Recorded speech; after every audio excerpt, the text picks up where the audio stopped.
berjumpa lagi dengan kami. Perkenalkan, kami dari kelompok 1. Kami akan membahas kurikulum 1947 dan di sini kami akan memperkenalkan diri. Yang pertama saya sendiri, Sania Segar Simanjuntak, NPM 19010104 dan teman saya yaitu Baiklah, sedih saya perkenalkan, nama saya Zernita Simanjuntak, NPM 19010101090. Baik, perkenalkan nama saya Noreida Manulang, NPM 1901010080. Baik, perkenalkan nama saya Rati Simanjuntak, NPM 190101000082.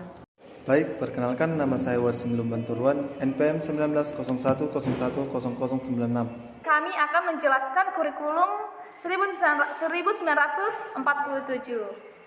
Nah, pada kesempatan saat ini saya akan menjelaskan sejarah kurikulum 1947.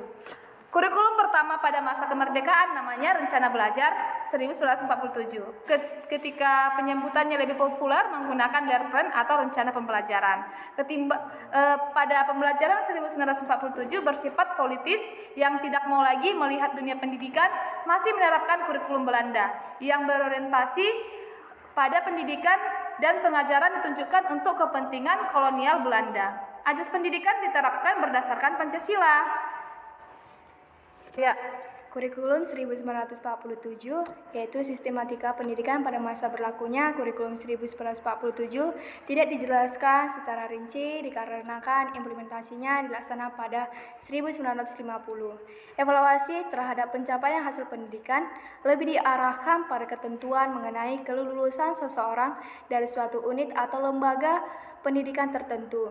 Kualitas yang harus dikuasai oleh peserta didik tidak didasarkan pada tujuan pendidikan nasional, sehingga alat evaluasinya pun tidak dikembangkan untuk mengumpulkan informasi mengenai pencapaian tujuan pendidikan.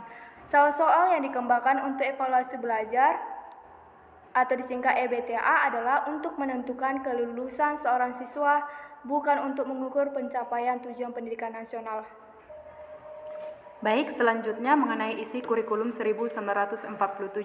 Mata pelajaran untuk tingkat sekolah rakyat ada 5, khususnya di Jawa, Sunda, dan Madura diberikan bahasa daerah. Daftar pelajarannya adalah sebagai berikut. Yang pertama itu bahasa Indonesia, pelajaran yang kedua bahasa daerah, pelajaran yang ketiga ilmu hayat, pelajaran keempat sejarah, dan pelajaran kelima adalah menulis. Baiklah, saya akan melanjutkan teorinya, itu tujuan kurikulum 1947. Kehidupan para bangsa saat itu masih dalam semangat juang merebut kemerdekaan, maka pendidikan sebagai development confirmation bertujuan untuk membentuk karakter manusia Indonesia yang merdeka dan berdaulat dan sejajar dengan bangsa lain di muka bumi ini, atau disebut dengan development confirmation, dan juga mengutamakan pendidikan watak, kesadaran bernegara dan bermasyarakat. Ciri-ciri kurikulum seperti subjek kurikulum yakni pada tahun 1946 sampai 1947. Hal ini mengacu pada pemberian mata pelajaran yang antara satu mata pelajaran dengan yang lainnya tidak ada keterkaitan sama sekali. Yang kedua, menggunakan bahasa Indonesia sebagai bahasa pengantar di sekolah. Yang ketiga, jumlah mata pelajaran sekolah rakyat 16 bidang studi, SMP 17 bidang studi, dan SMA jurusan 19 bidang studi.